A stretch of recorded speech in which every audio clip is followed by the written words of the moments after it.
தமிழ்நாட்டில் பாஜக மற்றும் ஆர்எஸ்எஸ்ஐ காலூன்ற விடமாட்டோம் என தமிழ்நாடு காங்கிரஸ் கமிட்டி தலைவர் செல்வ பெருந்தகை கூறியுள்ளார்.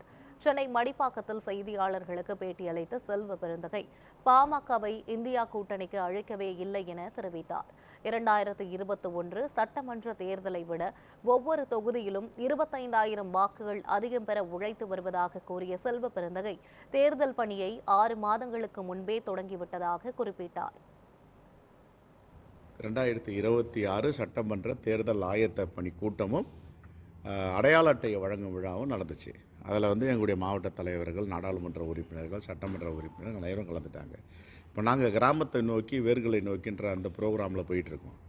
ஒரு தொகுதிக்கும் 25,000 வாக்குகள் போன தேர்தலோட அதிகமாக எடுக்கணுன்ட்டு 234 தொகுதியும் வேலை பார்த்துட்ருக்கோம்.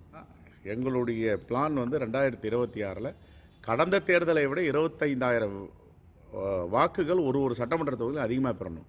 அதை நோக்கி நாங்கள் போயிட்டுருக்கோம். அதான் வேர்களை நோக்கி கிராமங்களை நோக்கி போயிட்டுருக்கோம். காங்கிரஸ் பேர் இயக்கத்தை பொறுத்த வரைக்கும் அதெல்லாம் கிடையவே கிடையாது. நாங்கள் ஒற்றுமையாக இருக்கோம், நம்பிக்கையோடு இருக்கோம், இன்டாக்டாக இருக்கோம். இன்னும் சொல்லப்போனால் ஒருவர் மேலே ரொம்ப நம்பிக்கை வச்சுருக்கோம். இந்த தேசத்தை பாதுகாப்பதற்கான தேர்தல். தமிழ்நாட்டில் பாஜகவும் ஆர்எஸ்எஸும் கால் ஊன்றுவதற்கு ஒருபோதும் அனுமதிக்க மாட்டோம். அதற்கு எந்த விலையை வேணாலும் நாங்கள் கொடுப்போம்.